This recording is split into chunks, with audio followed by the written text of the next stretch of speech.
Pasaron ya 43 minutos de las 6 de la mañana. Vamos ya mismo al repaso de los títulos, la agenda, el resumen de este día jueves 5 de marzo.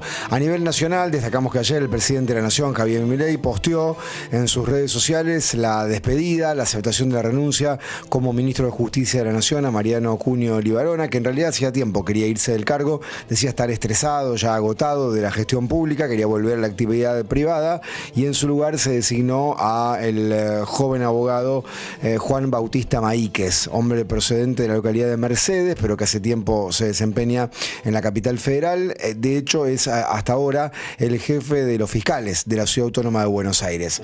Maíquez es de una familia judicial, su padre es camarista y desembarca en este cargo fundamentalmente apadrinado por Karina Milei, que se impuso en la interna libertaria frente a Santiago Caputo. Tal vez para muchos a esta hora en la mañana esta interna palaciega que le estamos contando no tiene mucho sentido, digamos, mucha importancia, corre por un lado bastante distinto a la cotidianeidad, pero son las internas del poder que a veces después terminan inclinando la balanza para uno u otro costado, teniendo en cuenta la mirada que tiene cada uno de los asuntos públicos y de acuerdo al predicamento que tienen sobre el presidente de la Nación. Karina Milei es el jefe, como dice el presidente, pero Santiago Caputo había tenido también mucha influencia en temas estratégicos. De hecho, fue el impulsor de los pliegos para la Corte Suprema de dos candidatos que no prosperaron, que no pasaron el filtro del Senado, como Mansilla y como el juez federal Ariel Lijo. Así que terminada la interna, por lo menos en este asunto, y de mucha versión, de mucha tinta que se escribió respecto a qué iba a pasar cuando se fuera Cunio Libarona. Se fue, no pasó nada, el mundo sigue andando, vuelve a la actividad privada y en su lugar fue designado Maíquez, que ya hoy se publicó en el boletín oficial este doble decreto, que por un lado le acepta la renuncia a Cunio Libarona y lo designa como su reemplazante. Hablando de temas de la justicia y también vinculado al mundo del fútbol, porque Maíquez tiene vínculos con el fútbol, ayer se conoció finalmente que se postergó una semana la declaración indagatoria de Claudio Chiquitapia, el poderoso presidente de AFA, que debía hoy comparecer ante la justicia, ante el Fuero Penal Económico, en el marco de una causa que lo investiga por presunta responsabilidad de retención indebida de aportes previsionales por 19.000 millones de pesos.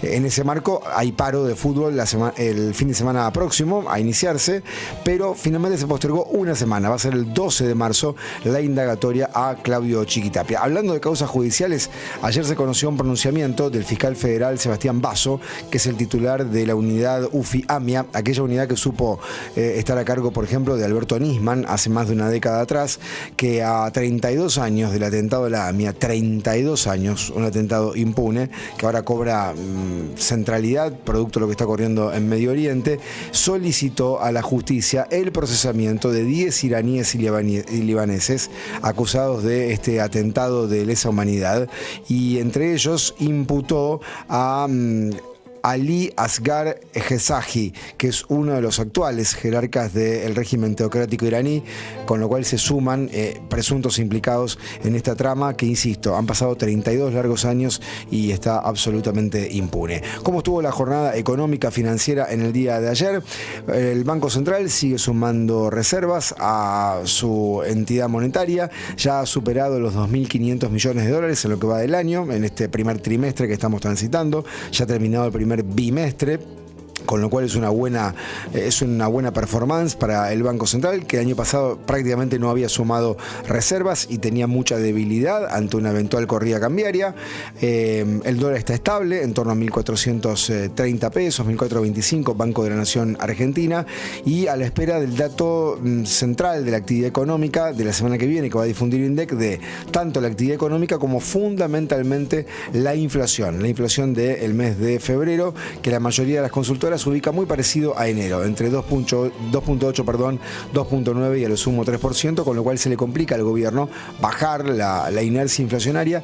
El ministro de Economía Caputo en las últimas horas dijo que la aspiración es llegar a agosto con una inflación que arranque en cero, pero si no, será más adelante. Como verán, van corriendo el arco bastante seguido, porque la estimación era que iba a comenzar en cero muy temprano en este 2026 y, digamos, se está complicando teniendo en cuenta algunos parámetros de la macroeconomía. 6:48, ahora en la mañana.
12 minutos faltan para las 7 de la mañana. Vamos al repaso de los temas locales más importantes del día. Hoy a las 11 de la mañana el intendente de la ciudad, Pablo Habkin, estará inaugurando las sesiones ordinarias del Consejo.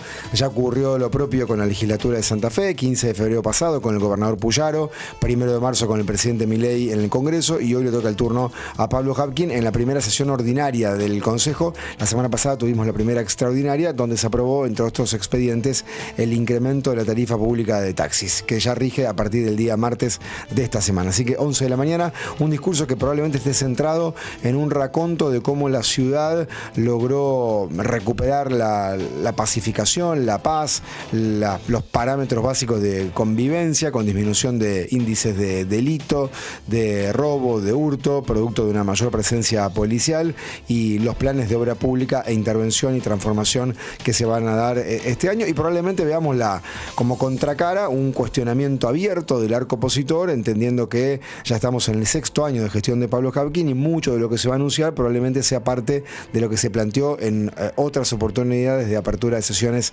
del propio Consejo. Así que la atención centrada cerca del mediodía en el Palacio Basalo, aquí en el Bajo de la ciudad de Rosario. Por otro lado, ayer el Ministerio de Educación de Santa Fe dio a conocer datos de cómo fue la primera jornada de actividad educativa este lunes pasado, lunes 2 de marzo, en las escuelas de todo Santa Fe.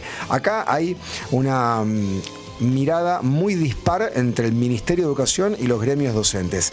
Por un lado, según informa el Ministerio de Educación de manera oficial, el 98% de las escuelas estuvieron abiertas.